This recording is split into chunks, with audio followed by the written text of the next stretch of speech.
téléspectateurs de Bloc 221 TV, bonjour et bienvenue. C'est l'heure de la revue de l'actualité comme annoncé par le ministre de la Justice, Ousmane Diagne. Ce lundi, la loi organique portant modification du règlement intérieur de l'Assemblée nationale a été promulguée par le président de la République, Bassirou Diomaye Faye. Le texte est d'ailleurs publié au journal officiel, ce qui veut dire que le Premier ministre n'a plus d'excuses pour faire sa déclaration de politique générale. Dans son édition de ce mardi 3 septembre, l'AS annonce un gros rebondissement dans l'affaire Aziz Dabala. Si l'on se fie au dernier développement, il n'y a qu'un seul tueur et la complicité des autres n'est pas prouvée. Aussi, Naboulaye a été cité à tort dans le dossier, affirme le journal, citant des sources anonymes et pointant beaucoup de non-dits dans cette affaire. L'AS, se référant toujours à ses informateurs, rapporte que le tueur a avoué et expliqué comment il a agi sous l'emprise du chanvre indien lorsqu'il s'est rendu chez sa victime. D'après nos sources, le tueur présumé y était chez le danseur pour de l'argent et connaissait bien l'orientation sexuelle du défunt qui lui faisait les yeux doux sur place. Ce dernier, armé de son arsenal de séduction, aurait tenté de le séduire. Une somme de 100 000 francs CFA a même été remise au tueur, mais on ne sait pas ce qui s'est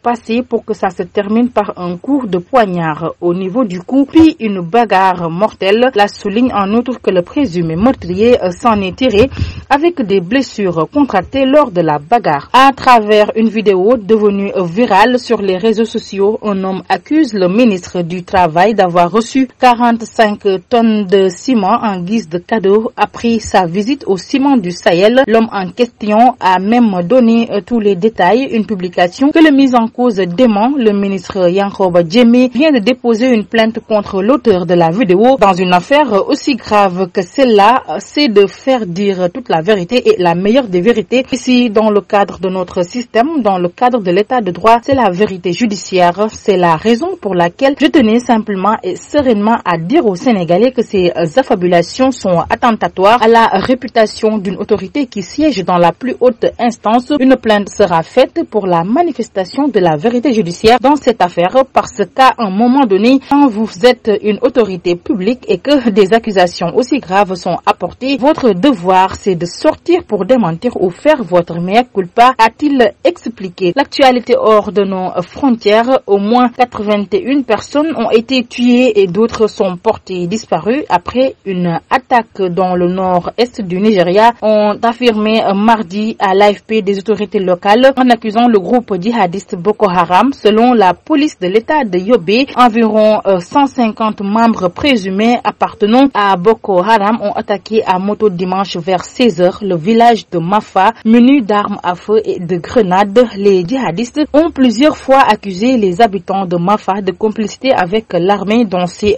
combats contre Boko Haram. Selon la même source, 34 cadavres ont été enterrés à Babagida, siège du gouvernement local du territoire, et 30 autres sont toujours à Mafa. La marathonienne ougandaise Rebecca Cheptegei, qui a participé en août aux Jeux Olympiques de Paris, se trouvait entre la vie et la mort mardi, brûlée à plus de 80% après que son compagnon a tenté de l'immoler dans l'ouest du Kenya. Le drame s'est déroulé dimanche dans l'après-midi vers 14h locale. Le compagnon kenyan de l'athlète âgé de 33 ans, Dixon Njema Maragash, s'est introduit dans sa maison à Adebes, localité du point de Trans-Zoya, alors qu'elle se trouvait à l'église avec ses enfants, détaille un rapport de la police consulté par l'AFP.